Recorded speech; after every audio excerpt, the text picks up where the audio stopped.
ने खड़गे का नाम प्रस्तावित किया और फलाने ने ये किया, ऐसा कुछ भी किसी ने ब्रीफ नहीं किया है।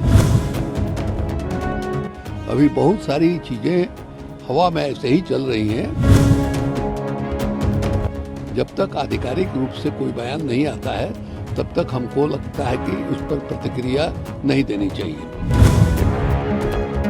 किस तरीके से देखते हैं खड़गे? देखिए, अंदर में क्या हुआ है ये तो किसी को मालूम है नहीं, और आधिकारिक रूप से किसी ने प्रेस को ब्रीफ नहीं किया है कि ममता ने खड़गे का नाम प्रस्तावित किया और फलाने ने ये किया, ऐसा कुछ भी किसी ने ब्रीफ नहीं किया है। अभी बहुत सारी चीज़ें हवा में ऐसे ही चल रही हैं। जब तक आधिकारिक रूप से कोई बयान नहीं आता है तब तक हमको लगता है कि उस पर प्रतिक्रिया नहीं देनी चाहिए। सीताराम येचुरी ने भी ईवीएम को लेकर कहा है इंडिया अलायंस की मीटिंग के बाद कि ईवीएम के उपयोग पर भी सवाल खड़े हुए हैं। ये तो बहुत कोने से ये सवाल उठ रहा है, कई जगहों से ये सवाल उठ रहा है कि साहब पहले जो माने कागजी बैलेट से चुनाव होता था उसी पर पुनः लौटा जाए।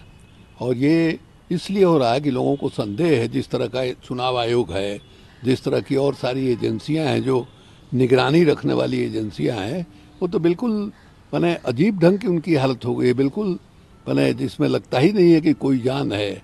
और अभी जो इलेक्शन कमीशन बना है ये स्पष्ट दिखाई दे रहा है, और पिछला जो चुनाव हुआ है उसमें भी दिखाई दिया कि इस माने चुनाव आयोग से ये अपेक्षा करना कि तटस्थ होकर के ईमानदारी के साथ चुनाव कराएगा संभव ही नहीं है।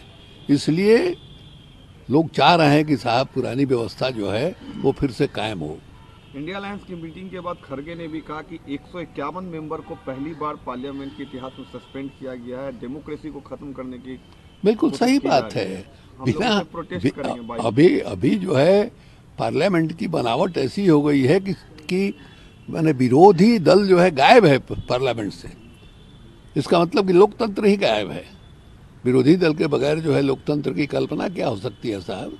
और इस तरह से ये जो चुनाव का नतीजा आया राज्यों का, उसके बाद जिस अहंकार से, जिस दम्भ से नरेंद्र मोदी जी चला रहे हैं इसको, मतलब बताइए क्या है भाई। आपसे कहा जा रहा है कि जो घटना हुई 13 तारीख को, जिसमें 2 लड़के सदन के कार्रवाई के बीच में कूद गए, आप उस पर एक बयान दीजिए, गृह मंत्री बयान दें। और ये माने इसको लेकर के आप हंगामा करवा रहे हैं, आप जो है लोगों को संसद से बाहर निकलवा रहे हैं। इसका अर्थ क्या है भाई? इसका मतलब है कि आपका जो दायित्व है और संसद के प्रति आपकी जो जवाबदेही है, उस जवाबदेही से आप इनकार करते हैं। और इसका अगला मतलब यही हुआ कि आप लोकतंत्र में मैंने यकीन ही नहीं करते। गिरिराज सिंह ने कहा है कि लालू और नीतीश फोटो सेशन से भी इंडिया अरे गिरिराज सिंह क्या है भाई? गिरिराज सिंह के बात का हम जवाब नहीं देते हैं। बाबा, एक घटना कल हुई बेगूसराय में रात में कि पुलिस टीम शराब माफिया को पकड़ने गई और उन्होंने उन पर गाड़ी चला दी, जिसमें वहाँ के पुलिस इंस्पेक्टर की मौत हो गई है। हमको नहीं जानकारी है इसके बारे में। सरकार की नज़र में ये बात होगी और सरकार इस पर कार्रवाई करेगी। हमसे जुड़े रहने के लिए हमारे YouTube चैनल को सब्सक्राइब करें और नई वीडियो की नोटिफिकेशन के लिए बेल आइकॉन को दबाएं। अगर आप ये वीडियो Facebook पर देख रहे हैं तो लाइक जरूर करें और ज्यादा से ज्यादा शेयर करें। धन्यवाद।